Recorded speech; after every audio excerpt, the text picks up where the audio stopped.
Welcome to Pickwick Monthly, everyone. I am Edward G. Pettit of the Rosenbach Museum and Library in Philadelphia, Pennsylvania, and my Pickwickian co-host for today is Courtney Krolczyk. Hey, Courtney.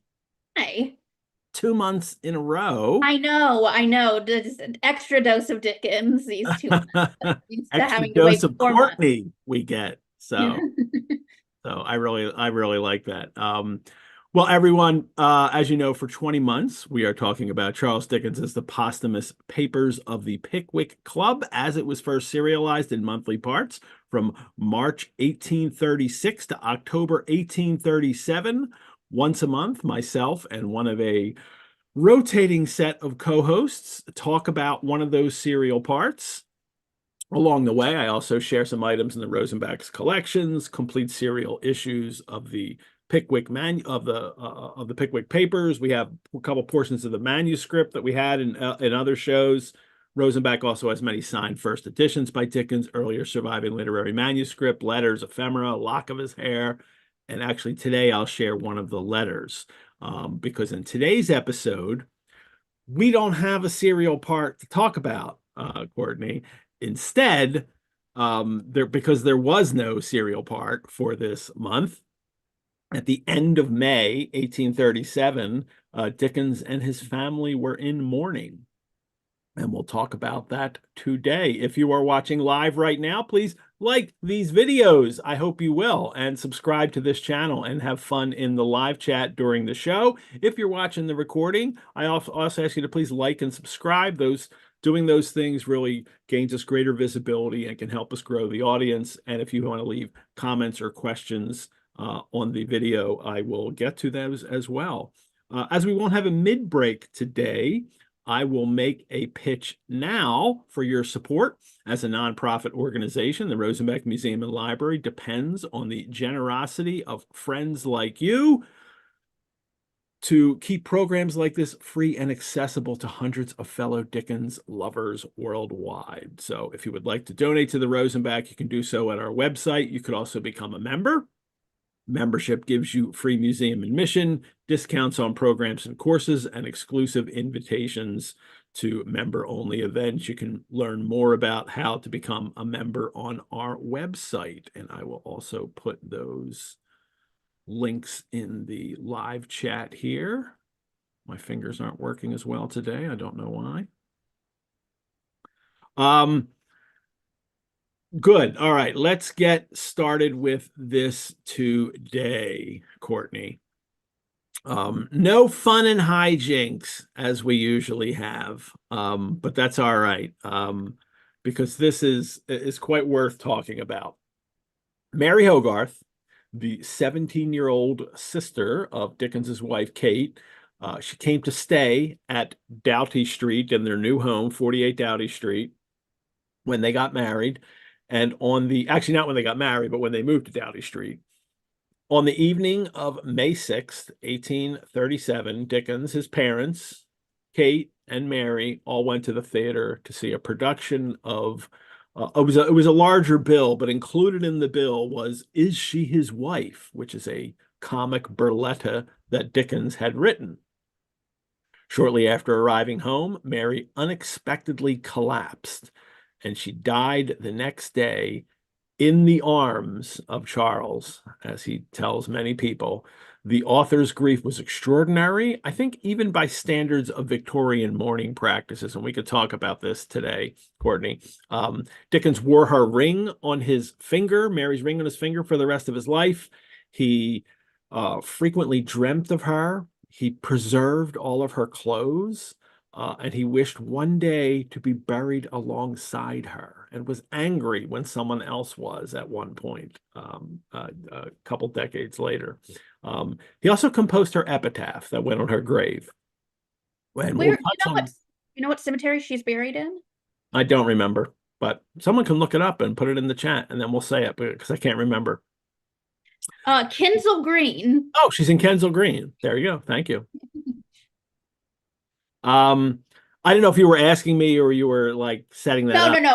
I didn't know. And then I said, oh, maybe it's here in this book that I have open. And it was. There you go. Her epitaph that Dickens wrote, and we'll touch upon this a couple times today, read, "Young, beautiful, and good. God in his mercy numbered her with his angels at the early age of 17." Mary Hogarth's death and spirit came in a sense to be memorialized in Dickens's own fiction, especially in Oliver Twist and The Old Curiosity Shop.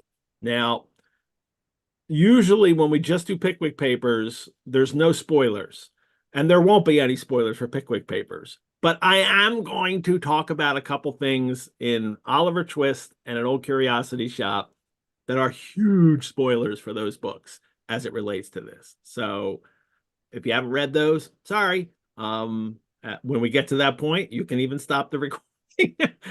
My philosophy is, these are almost 200 years old, probably about 180 years. It is, but so is Pickwick, and I don't like to reveal Okay. spoilers. So, if you haven't gotten to it yet, there's nothing I can do. I just, because it really bears on the, what is going on with Dickens's reaction to Mary's death. Well, he had been publishing Pickwick Papers for 14 months now, 14 parts, and he has six to go. Actually, 5 to go, because 19 and 20 will be in one. And then Oliver Twist, he had already been publishing, and he'd already had 4 parts in 4 monthly parts of Bentley's Miscellany, where he was publishing it and editing Bentley's Miscellany as well. And he had 20 months to go in that. That's like 24 months of Oliver Twist. They were always shorter segments in each month that he was putting for them.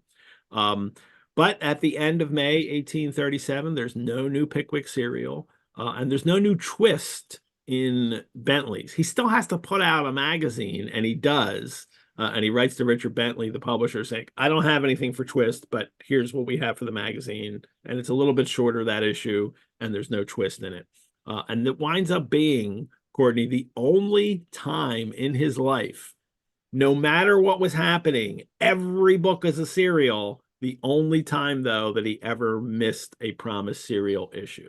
So I'm going to start today, Courtney, with the letter that we have in our collection in which he talks about Mary's death. And this letter is written 5 years later. It is when Dickens is visiting America in 1842. Dickens and Kate come to visit America, and we have a letter in our collection from that trip, and it is right here. I'm going to share the letter, and then I will read it. I'll talk a little bit about it first, and then I will read it. This is the letter. See, it's more private up in the corner here. City Hotel, Hartford. Dickens just misspelled Hartford. It's Okay, Hartford. I was going to say, is this Hartford, Connecticut? It's Hartford, Connecticut that he has misspelled, and it's 7th February 1842.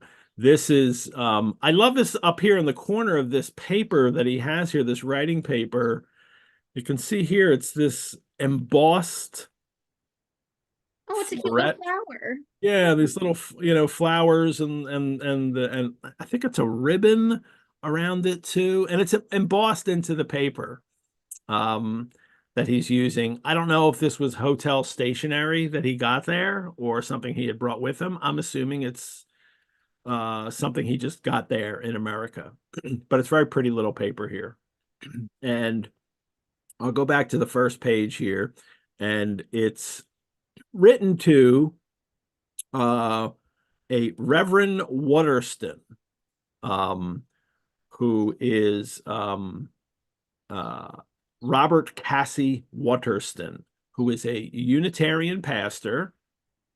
I'll actually share his picture. There he is. He was a Unitarian pastor of the Pitt Street Chapel in Boston.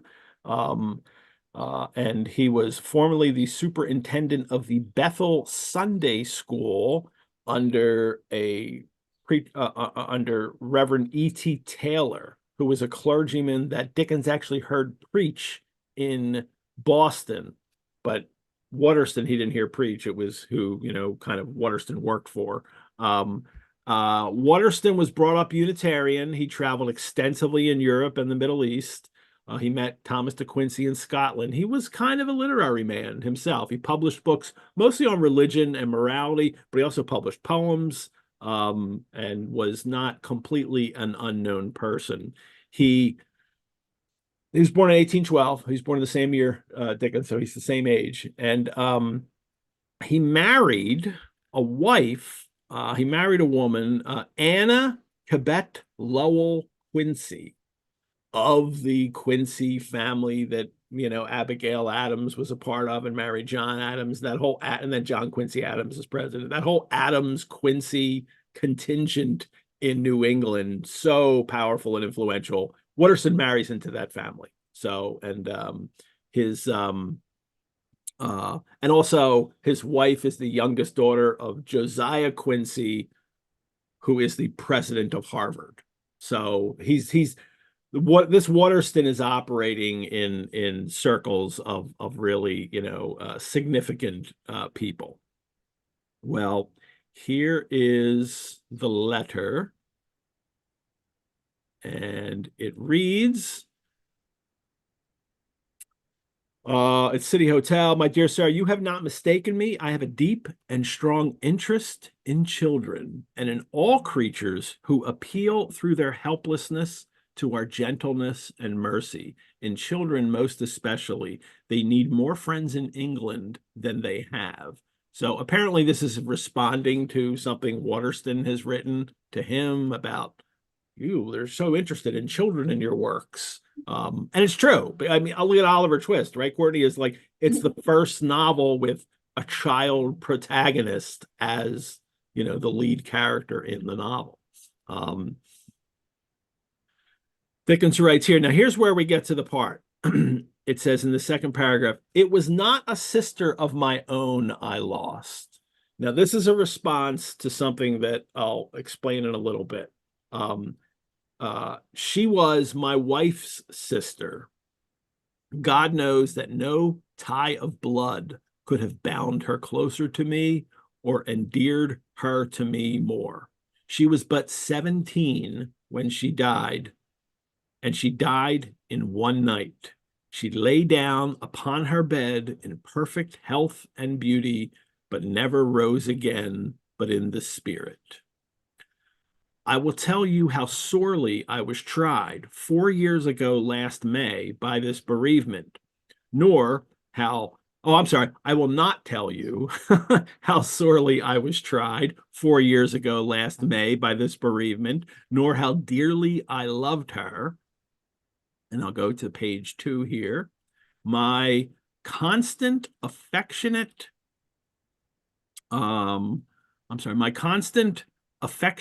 and chosen companion. That's how he's referring to her. My constant, affectionate, and chosen companion.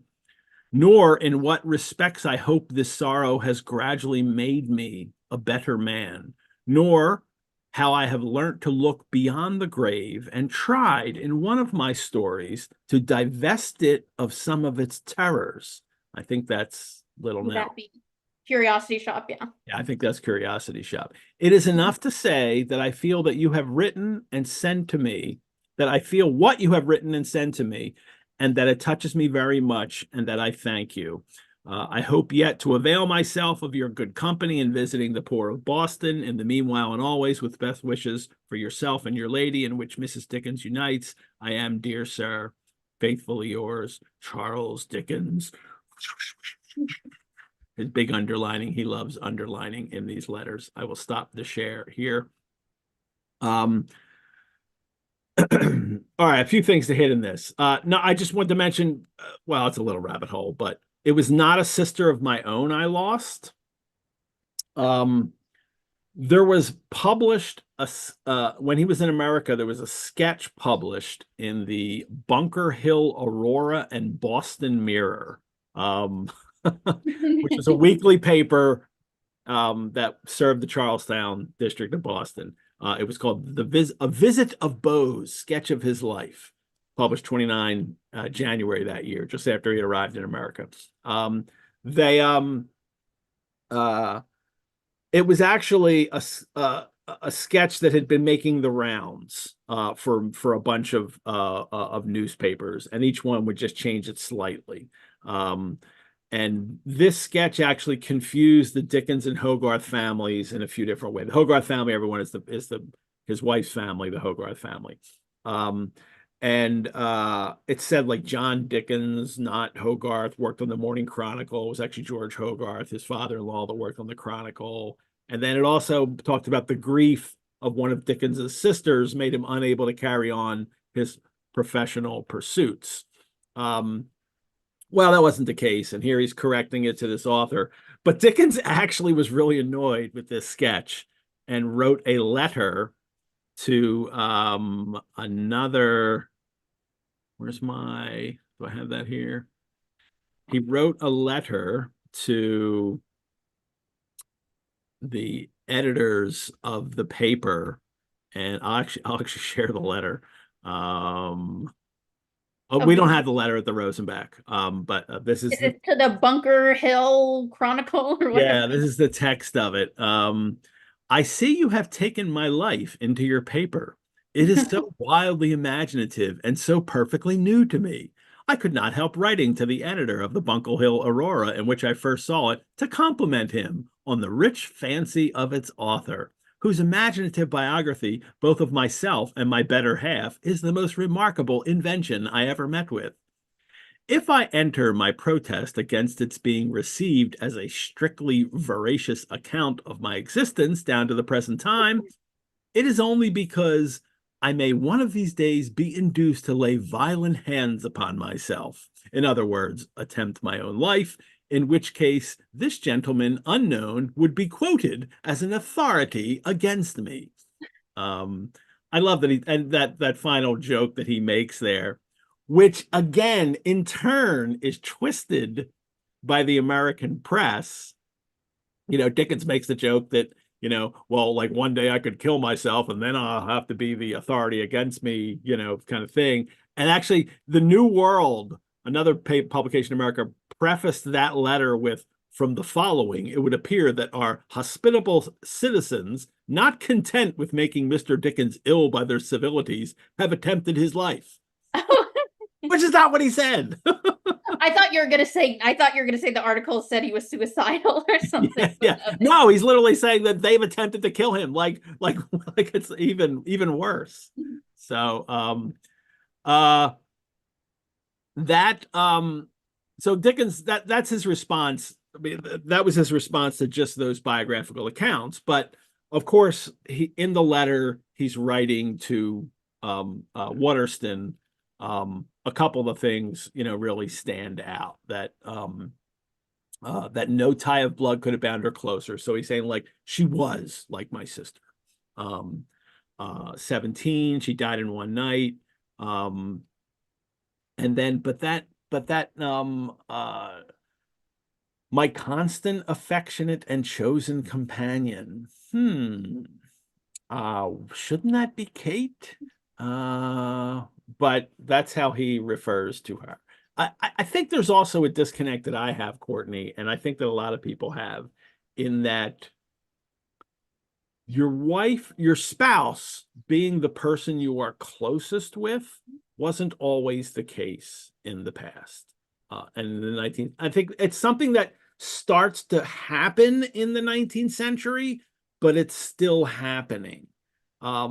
Frequently the person you're closest with are usually, your close friends, and in your, Dickens' case, male friends are the people he would have felt most affectionate and close to, because he can reveal more to them. But in this case, it's his younger sister-in-law, 17-year-old sister, yeah, sister-in-law. And if folks listening don't know, he, also had great affection for his for one of Kate's other sisters, Georgiana, who is it Georgina? It's Georgina, right? Georgiana, one of let's see, I forget exactly how she spelled it. It is Georgina. Georgina, okay. The sister Georgina, which is one of Kate's other younger sisters, who moves in order to help take care of the kids actually when he and Catherine are in America. And she just stays there. And as we were talking about before, she actually when he and Catherine kind of separate, Georgina stays with Dickens to continue being his housekeeper and taking care of the remaining children. I almost called them chickens. The remaining children in the household. So he always seemed to, and of course, since this is kind of a biographical episode, we can kind of get a little bit into, he perhaps didn't have the happiest marriage, with his wife, Catherine, he called her both. And Catherine was her real name. Kate was called Kate, and many people have remarked on, he often seemed to have liked her two sisters considerably better, at least have gotten on with them better. Well, his marriage seems entirely happy until, he's older and then decides, after 10 children, that you're not the one for me. And he blamed her for having that many children because of the financial strain it would put on them. And after he's already fallen in love with an 18-year-old actress that he's kept secret. So, it's not like this is, it's not like this had been an unhappy marriage. It's a quite happy marriage. And you can see by a lot of the letters, even on this American trip, she's ill frequently. She really didn't travel well. And Catherine's constantly ill, and Dickens is constantly concerned with her and doing everything he can to help take care of her. I mean, very, considerate of how she's feeling all throughout this trip. But later, of course, as you mentioned, after they separate, Georgina stays with Dickens to take care of his life and house and everything. But this is something that really happens in the 19th. I mean, not only in the fact that as soon as they set up their own house, they bring one of the sisters, Mary, to live with them, but then afterwards, and there's even legislation about that. There's it's actually kind of an issue. This isn't exactly Dickens' case, because his wife Catherine indeed outlived him by a few years, but it's not just a weird Dickens thing that he seems to have these really intense, kind of strong relationships with his sister-in-law. Often it was kind of an issue because, as in the Dickens family that we see, when you get married and there'd be a couple and you set up your household, and the wife's younger sister would move in order to take care of the children. And as childbirth was a dangerous business in that time, many times the wife would die, and frequently men would desire then to marry the younger unmarried sister of the wife. They need somebody to take care of the kids. It's already somebody in the house.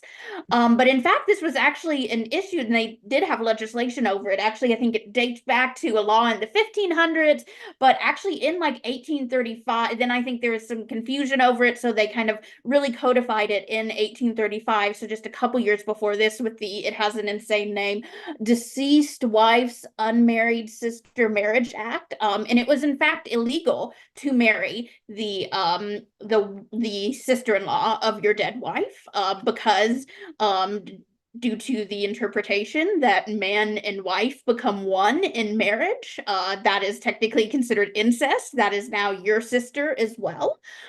So because that was considered incest, you were indeed unable to marry them due to this law. I think it was finally appealed in like 1907.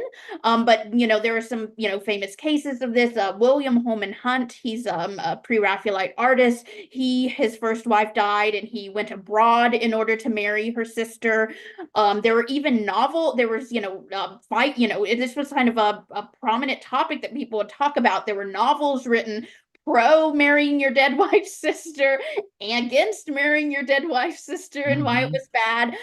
These were, debates actually that people were happening. So you can see it's not just in the Dickens household, but the idea of taking this kind of younger unmarried woman into the house is something that happens in a lot of creates perhaps kind of maybe sexual tension that we're seeing a lot of in these households. And in Dickens it wasn't exactly his case, because indeed he outlived this sister, and then the wife outlived him. But you could imagine, say, if Catherine, in one of her many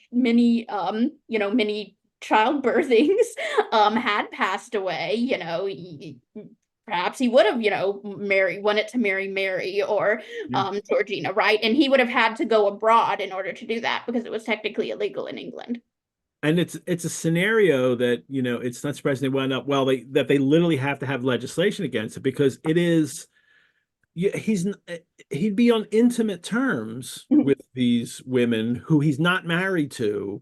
And so it's not surprising that could develop into, a relationship where they'd want to be married, because this is the only opportunity to be on intimate terms with someone like that, living in the same house. And so if it develops, it develops. But yeah, I mean, as we said, there are people who have questioned his relationship with Georgina, the other sister. Doesn't seem like there was ever any inappropriate relationship between them.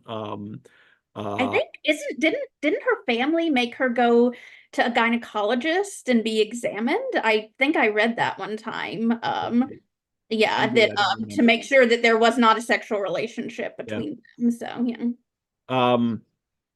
They but in this case, clearly it's Mary that dies, but in his reaction to this death, it seems it seems greater than what we would have expected. And the way he speaks about it, and the extreme depths of his, I understand him being extremely grieved by it, but the extreme ways that he goes to kind of insert himself into all of the accounts about her death. And then when he talks about it in the future, it almost seems more like he's always talking about how deeply he has suffered from this, not so much how horrible it is that Mary has died. I think which winds And up. you don't see, he had many siblings himself. I don't know exactly what their lifespans were in distinction to his, but you don't see him acting this way when, like, one of his brothers dies or something.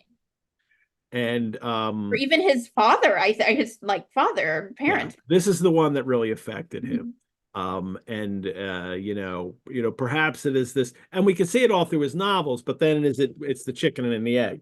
Is Dickens obsessed with this image of this young beautiful woman dying, as we see throughout Victorian literature, throughout the Victorian culture, that kind of image?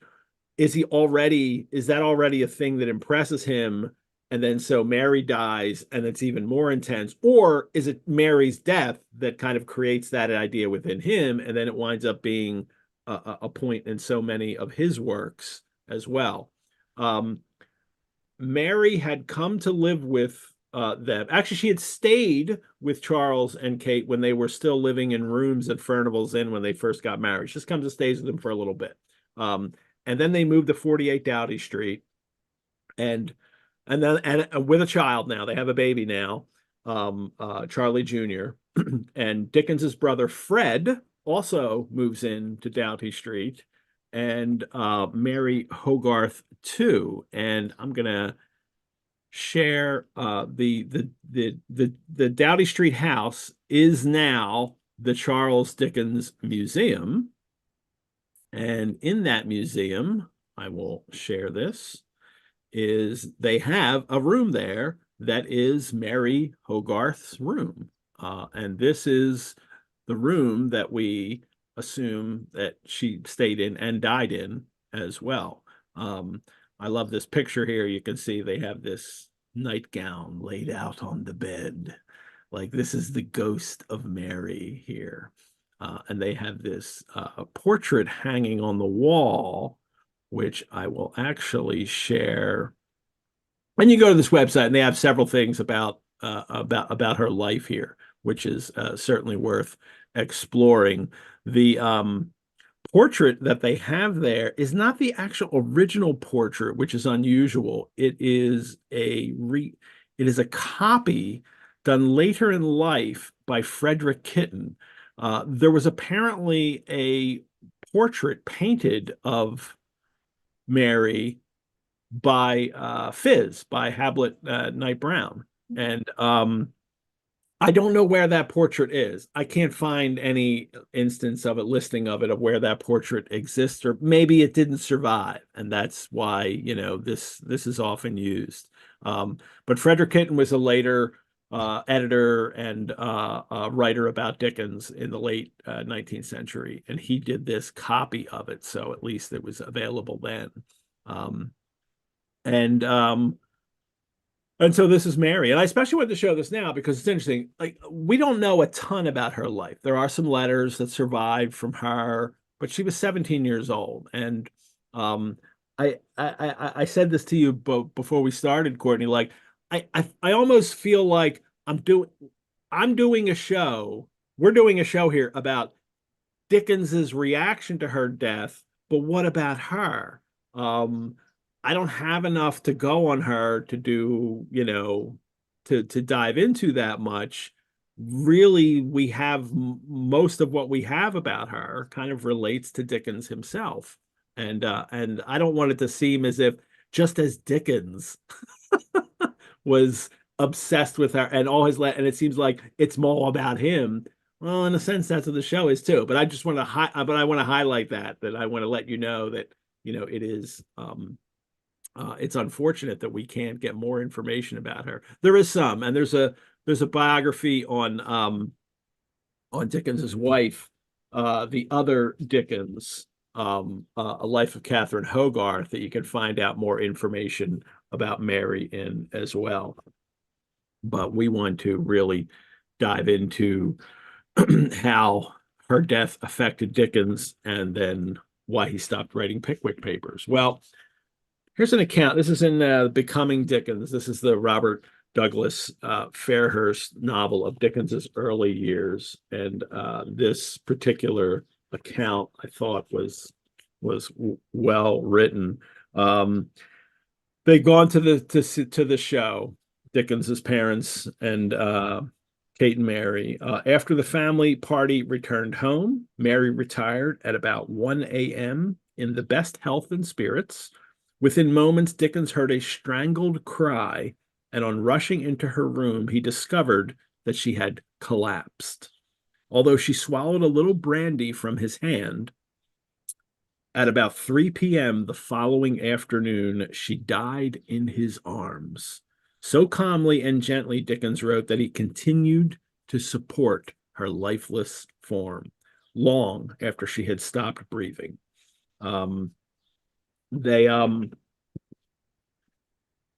next day, and that's like an official biographer's account now, from looking at all the letters and everything that have been seen. But there is a letter the next day that Dickens wrote to George Thompson, who was the maternal grandfather of Kate and Mary.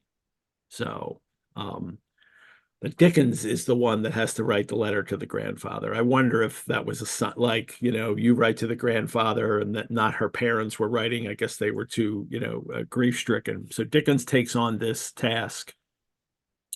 And it reads, it is my painful and melancholy duty to inform you that poor Mary died here at 3 o'clock yesterday afternoon. She had been with us to the theater the evening before, was taken suddenly ill in the night, and breathed her last in my arms.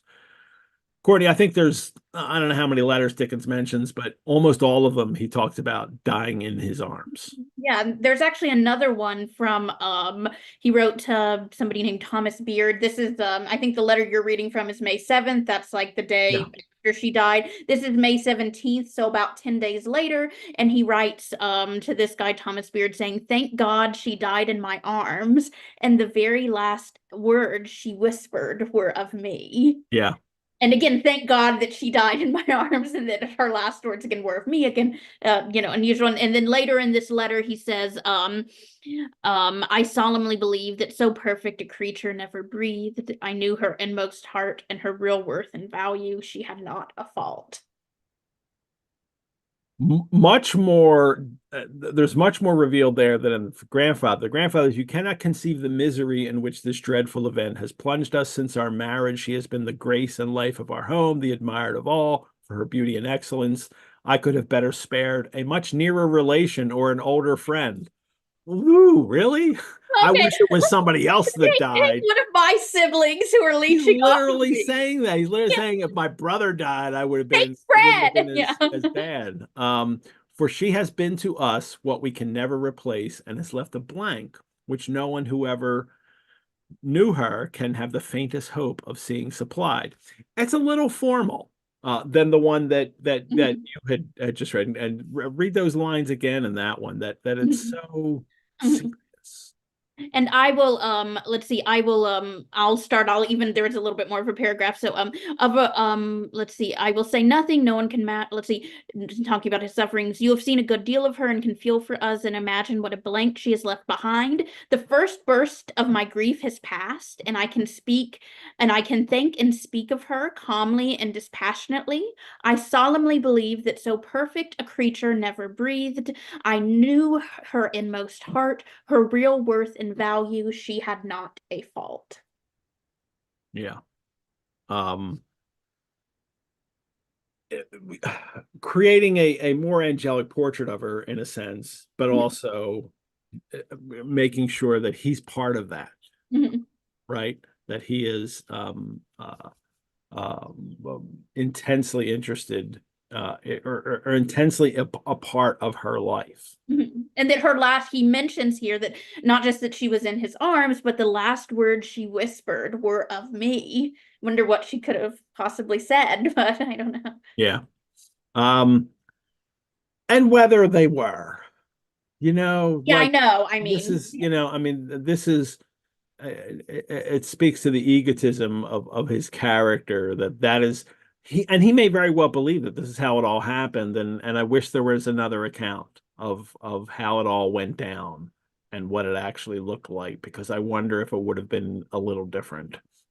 And again, just to kind of and to talk about, let's see, and he does, though, the interesting thing with the grandfather. I mean, often you're kind of diagnosing at a distance with these kind of Victorian death cases. He says that doesn't he tell the grandfather it was an attack? We are of the opinion her heart had been diseased for a great length of time, so that she just had some sort of congenital heart defect, perhaps. Yeah, yeah, That's, I guess, kind of at least his surmise of what it was, because she was yeah, assumedly fine. They went to the theater and she just kind of had a heart attack would be pretty unusual for a 17-year-old girl, but yeah.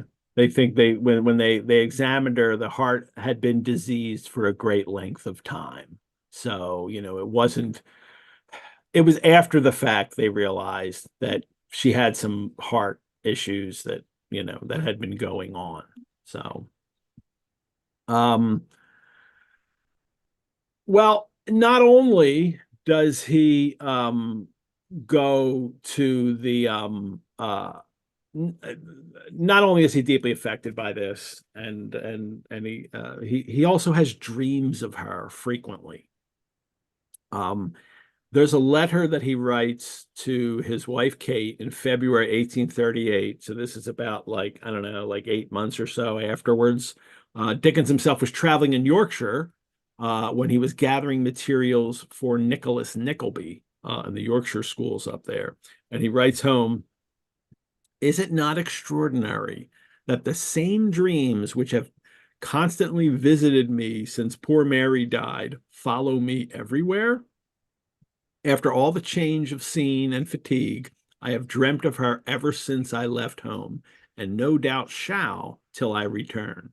I should be sorry to lose such visions, for they are very happy ones, if it be only the seeing her in one sleep. I would fain believe too sometimes that her spirit may have some influence over them, but their perpetual repetition is extraordinary." And that he's writing this to Kate shows that it's no secret in his life, that I think this is something that he and Kate constantly talk about is Mary, and how, devoted Charles is to her memory. So that's not surprising. But it's weird to us. I don't think it's weird to them. And that's what's a little extraordinary for us to get through here. Now, you had another letter. I want to read another letter, but you have one that you came across that I thought was interesting. Yes, this is I'll read some of it here. This is quoted in John Forster's biography of Dickens. Forster was a close friend of Dickens, and he kind of wrote the first big biography of his life. And this is Forster's quoting here a letter Dickens wrote to him while Dickens was staying in Italy. I think this is September of 1844. And he says, let me tell you of a curious dream I had last Monday night. I have had a return of rheumatism in my back and knot it round my waist like a girdle of pain, and had laid awake nearly all that night under the affliction, when I fell asleep and dreamed this dream. Observe that throughout I was as real, animated, and full of passion as Macready, God bless him, in the last scene of Macbeth. In an indistinct place, which was quite sublime in its indistinctness, I was visited by a spirit. I could not make out the face, nor do I recollect that I desired to do so. It wore a blue drapery, as the Madonna might in a picture by Raphael, and bore no resemblance to anyone I have known except in stature. I think, but I am not sure, that I recognized the voice. Anyway, I knew it was poor Mary's spirit. I was not at all afraid, but in great delight, so that I wept very much, stretching out my arms, and called it dear. At this, I thought it recoiled. Sorry, that's just such an odd part. So he calls the spirit dear. It seems to recoil, and I felt immediately that, not being of my gross nature, I ought not to have addressed it so familiarly. I forgive me, I said. We poor living creatures are only able to express ourselves by our looks and words. I would have used the word most natural to our affections, and you know my heart. It was so full of compassion and sorrow for me, which I knew spiritually, for, as I have said, I didn't perceive its emotions by its face, that it cut me to the heart. And I said, sobbing, oh, give me some token that you have really visited me.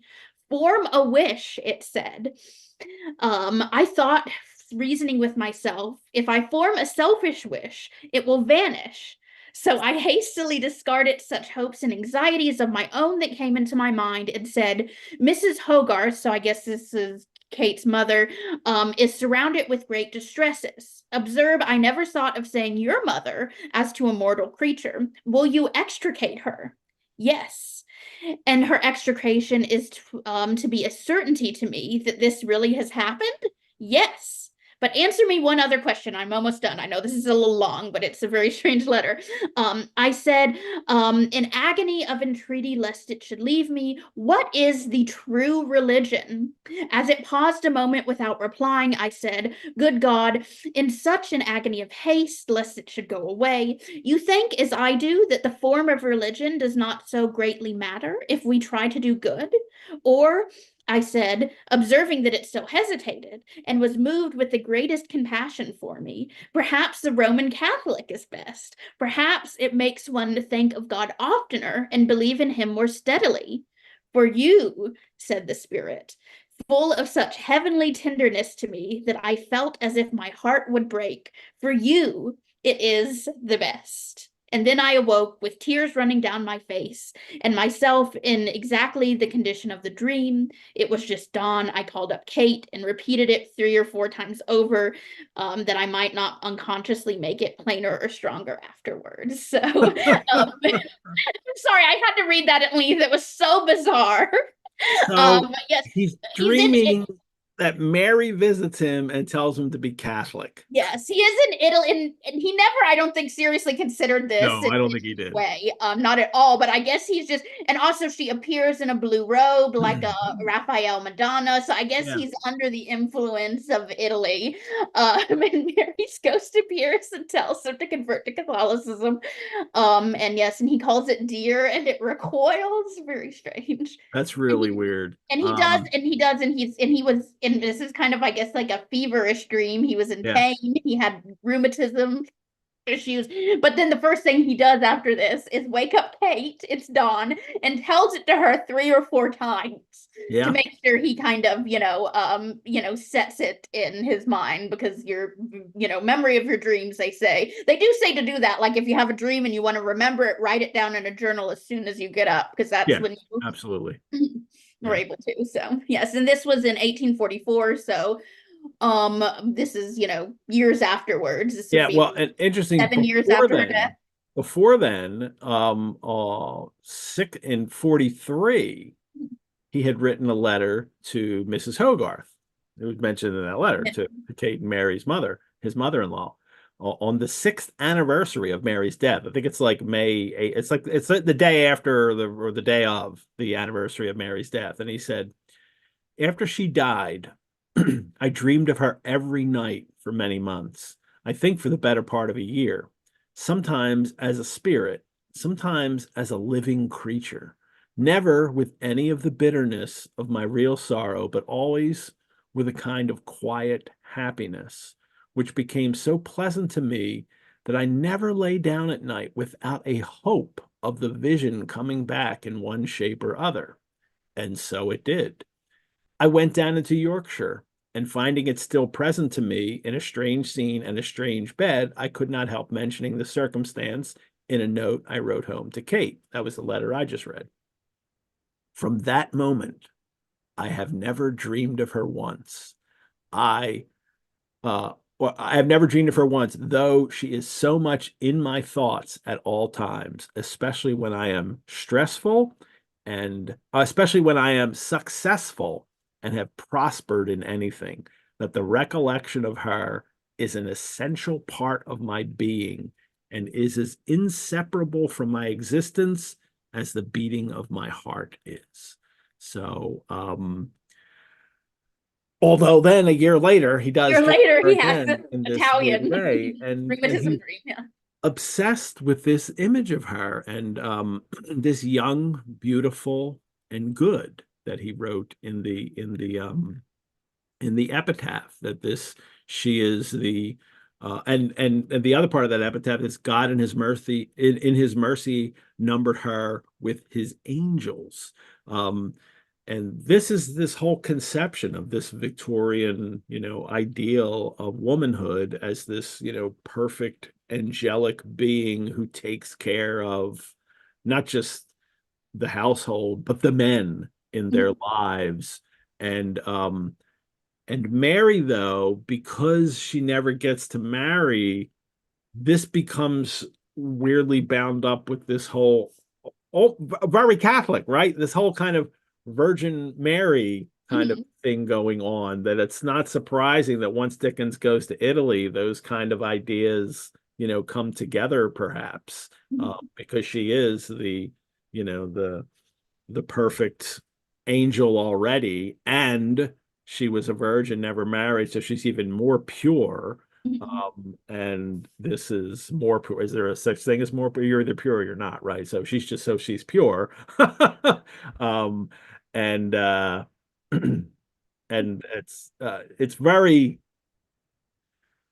boy, it's just really ripe with, it's so hard not to just psychoanalyze Dickens over all this, because what he's left us with in these letters and in the fiction, which I want to get to in a moment, really speaks to the kind of depth of psychological feeling, trauma, whatever that's going on in his own head, that it's it's easy for us to make assumptions. And it is, and as you said earlier, Ed, it is interesting the way he really kind of prioritizes himself and all of this, and you think too, like, you're not, you don't think about, what were Kate's feelings about this? And this is, Yeah. her sister, somebody who she's no, Dickens could have only have known her for a few years. She's, been with her all of her life, assumedly, and you don't really hear about what Kate's kind of feelings is. Instead, she has to be, woken up in the middle of the night to be told the Catholic dream 3 or 4 times over. And that's a whole other show. A whole other show is Dickens and his relationship with his wife and how he kind of subordinates her to his existence. But it's just far too much to get into at this point. And I want to keep this centered in, I know we've gone ahead now and shown how this incident has affected them. But I still want to keep it focused on the thing happened now while he's writing the Pickwick Papers. And we can see that has resonance throughout how deeply it affected him. He's still talking about it like this, 6, 7, 8 years later. And why he would have, this is the only time he was unable to complete his serialization deadlines. There are other tragedies he had, like other relatives have died. His daughter, Dora, they've had one child, Dora, who died as an infant. I think that actually really affected Kate badly. I think she kind of had a nervous breakdown after that. But this is kind of, there's a lot going on too. And then there's a novel with the Dora that dies. Yeah, there's a lot there too. But this is such a central event in his life, and so I think it shows why he was unable to. Doesn't say I forever dreamt of my daughter who died, and that doesn't happen later in life. But this is, and I think also perhaps this is the first. It seems that this is the first death that's really affected him. Now, we all have this moment in our life, and usually it happens younger, and especially for people in the Victorian age, it would consider it happened at a much younger age. But at least by what we have from him, from his own words, this seems to be the first death that has really completely thrown him, that he has felt the most grief for. So that's where he's at in his life. Well, spoilers, everybody. Now, this is for anybody if you haven't read Oliver Twist and Old Curiosity Shop with Little Nell, and you don't want to know what happens. Well, then you'll have to turn this off for the ending and not hear this. But this is what happens.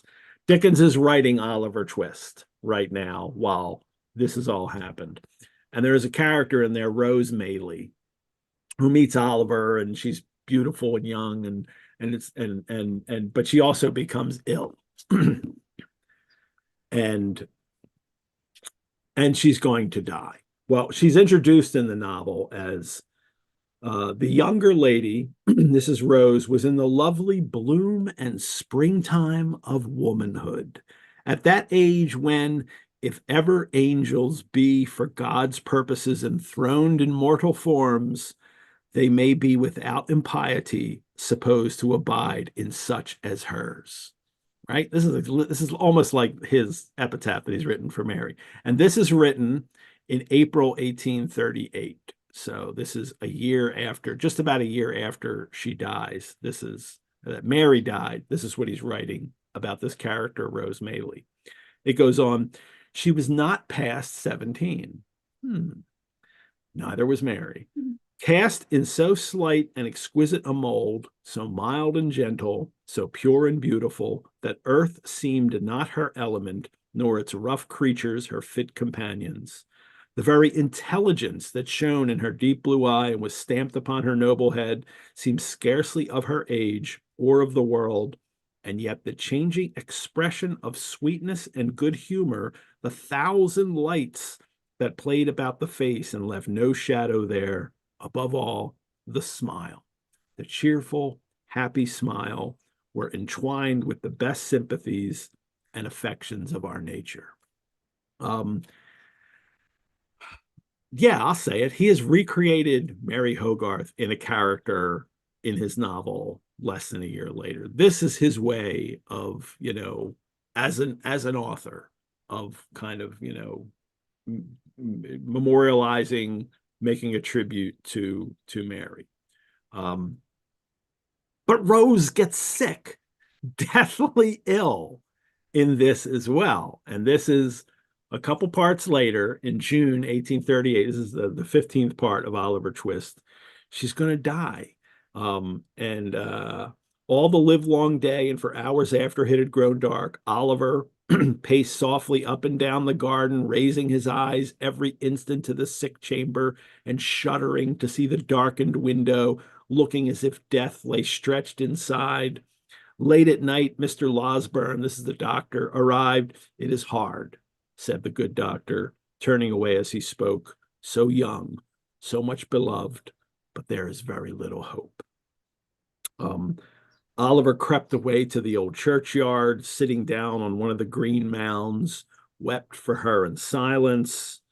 And then while he's there at the graveyard, a funeral procession comes in. A knell from the church bell broke harshly on these youthful thoughts. Another, again, it was tolling for the funeral service. A group of humble mourners entered the gate, and they wore white favors, for the corpse was young.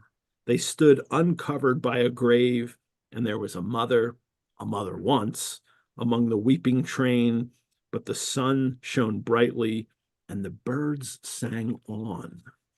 And then Oliver goes home. When he reached home, Mrs. Maylie, Rose's mother, was sitting in the little parlor. Oliver's heart sank at sight of her. And the doctor comes in, and Mrs. Maylie says, he comes in from seeing her, and he says, be calm. And she says, let me go in God's name, my dear child. She is dead. She is dying. No, cried the doctor passionately. As he, God, as he is good and merciful, she will live to bless us for years to come. The lady fell upon her knees and tried to fold her hands together. The next chapter, it was almost too much happiness to bear. Oliver felt stunned and stupefied by the unexpected intelligence. Rose lives. Dickens gets to recreate Mary in this fiction and gets to have her live. That is, it's moving. I'm like, and to think how personal that must have felt for him to be able to do that, because authors are gods when they write their fiction. They get to control, they get to do everything for their characters and do that stuff. And for Dickens to at least have the power in fiction to create this perfect, beautiful young character, and then at the brink, then, oh no, I'm rescuing you. So it's also very egotistical, as I think happens we see in all his letters. But Rose doesn't die. That's the spoiler, everybody. Sorry. Because it seems like she's going to die. There's no way you're reading Oliver Twist at that point and thinking Rose is going to live. That's what he's writing about. He's writing about the death of this young girl, and that's going to happen. And Oliver and everyone's going to have to deal with this. There's no hint that she's going to get better. It's just bang. Suddenly the doctor says, nope, not going to die. That's unusual. Well, there's a second one, Courtney. Any comment on that, or should I just move on? Yeah, I don't know. I don't. Like I said, I think you've done a good job of doing that. He's here. He does. I guess dangles the possibility of death and resurrects her, and then that doesn't happen with this next one. Who was even that one I think is really clearly Mary. This is the little Nell is a little bit it's a little bit I think she's what, like 14 or so. She's a bit younger. It's not as exact as that one. Well, biographically is not just like Mary. But this is some years later now. This is now 1840. Yeah, I forget the exact dates, and it was 1840 that he's writing Old Curiosity Shop, and which is famous for having little Nell die. So this is like the point of the book, it seems, that she dies. And there is a big deathbed scene that was because of a serial part, and people were waiting for, oh my gosh, did she die? Did she die? and they have to wait for the next serial part to find out that, yes, she did die. And this is the stories where people, in America are lining up on the dock in New York, waiting for the packet ship to come over and have, the issues of to tell them Little Nell's fate. And it is Dickens really embodying for some people the worst melodramatic ways of having young people die in novels in the 19th century. I never had that reaction reading Old Curiosity Shop. I find it very moving. I don't find it to be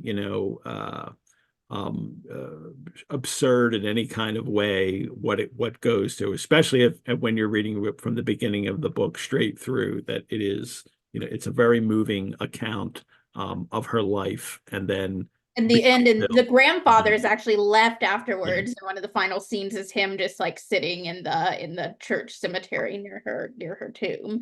But I think the way I think that Dickens psychologically would have a hard time separating the fact of this young beautiful girl dying and then not also thinking about marriage. Just as any time in his life he would think about any young girl dying, of course he's had the same experience. And when he's creating his own characters and writing about it, I think the resonances, it'd be hard not to be there.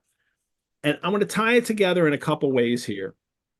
One, when he's in America, again, back when he's in America in 1842, he gets a letter from someone, and he writes back, and he says, it's Joseph Smith was his name, and it's February 12th, 1842. And Dickens writes back to him, "My dear sir, let me say in answer to your letter that the wanderings, history, and death of Nell are quite imaginary and wholly fictitious."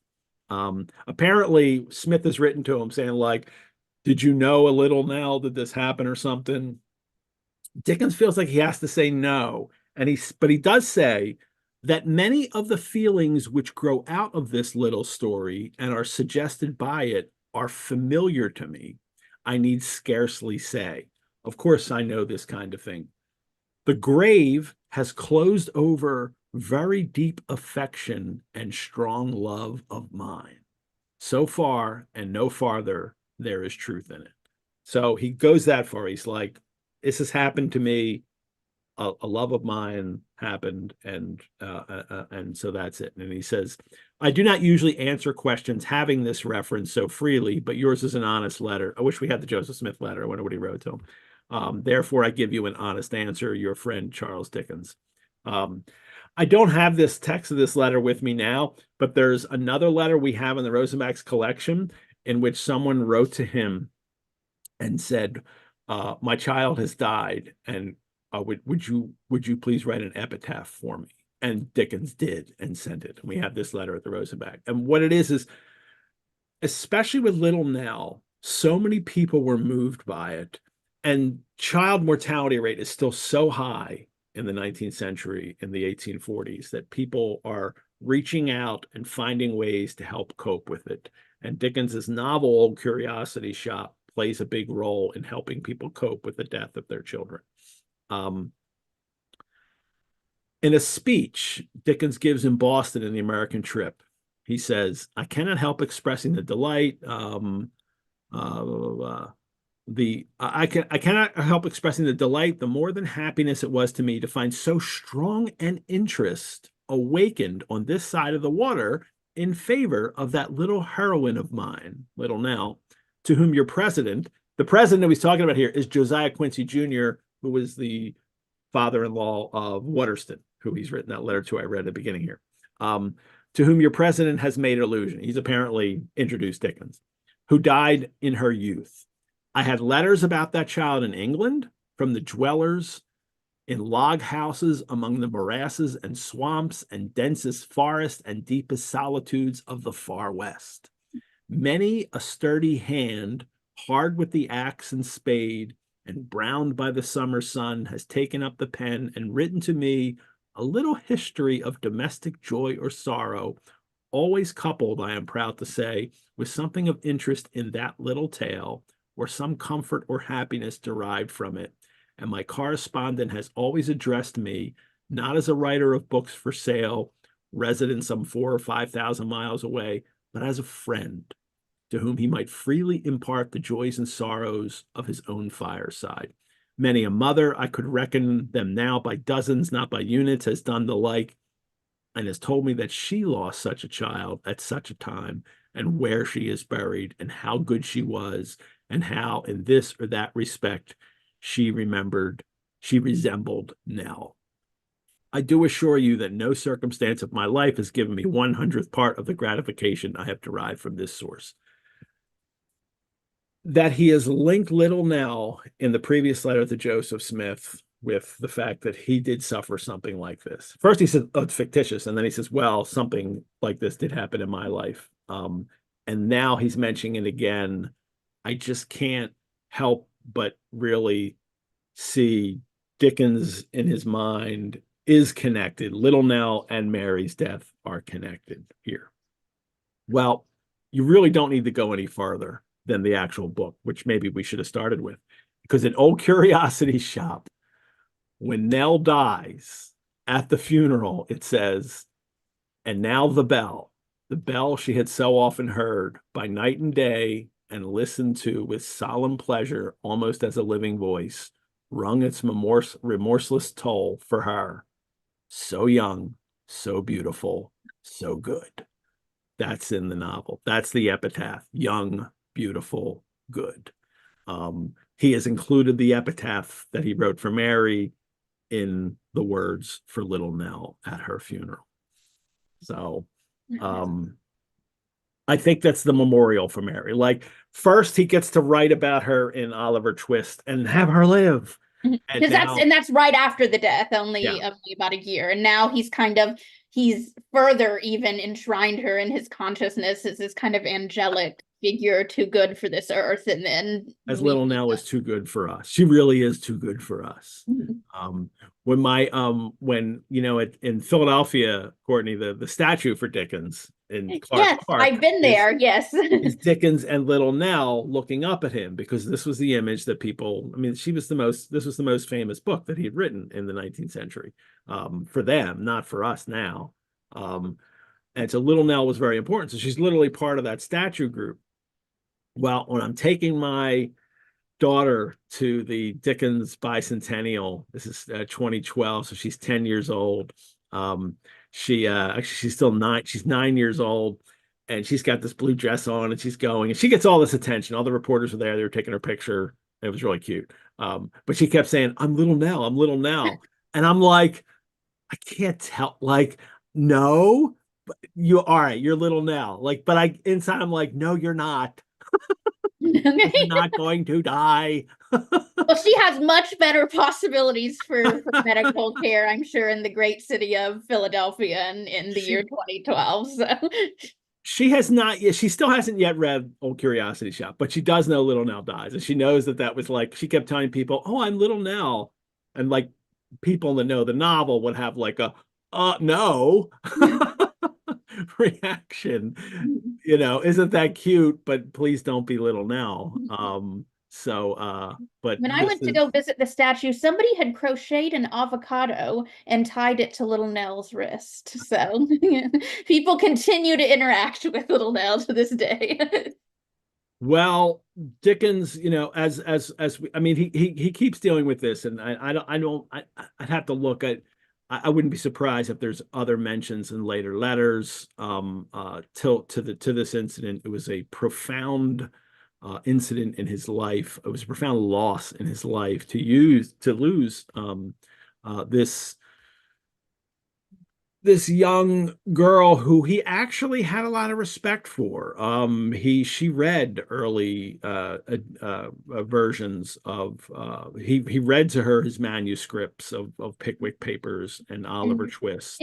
Isn't it the Free Library of Philadelphia? They have a copy of the numbers of Pickwick paper that he inscribed to her. The Pickwick serial at the Free Library of Philadelphia, which you can all visit, just like the Rosenbach. That's a collection open to the public. They have the serial parts in which they are inscribed to Mary Hogarth. up until she dies, and then number 15 is not inscribed to her. But they have that's the serial issue they have, where Mary's own copies of it. So well, we'll end this one by saying that on March 6th, 1838, almost a year later, the Dickens family, Charles and Kate, welcome another child into the world. This will be their first girl, and they name her Mary. Mary can continue, just as she does in his works as well. So, all righty. All right, Courtney, thank you. All right. Yes. Different episode, but very fun today. Yes. Well, I mean, it's, the material's weird, but it is fascinating. It is. It's utterly fascinating to go through this and see how this really affected his life and these works. And well, I'm sure it'll come up in Pickwick as we go on. That I'll wind up mentioning this. And as in the tone of Pickwick. Well, first, Pickwickians, thank you for joining us for this special episode of Pickwick Monthly. And coming up next month, we'll return to Pickwick Papers with number 15, which includes chapters 41 to 43 of the serial, in which Mr. Pickwick goes to Fleet Prison. And this is the only part in the novel for the next couple issues that get a little serious. And sure enough, it's not as all hijinks and fun as it's been. Mr. Pickwick now deals with some serious things as he gets put into prison. So again, let me remind all of you to subscribe to our channel, to like these videos. You can support the Rosenbach through donation. Your support helps us create more programs like this and also care for our collections. You could also become a member. Membership gives you early access and discounts to programs and courses. You can find out more at our website. Courtney, thank you so much. I am Edward G. Pettit of the Rosenbach Museum and Library, everyone, and I'll see you next month for number 15 of the Pickwick Papers. Bye-bye. Bye-bye.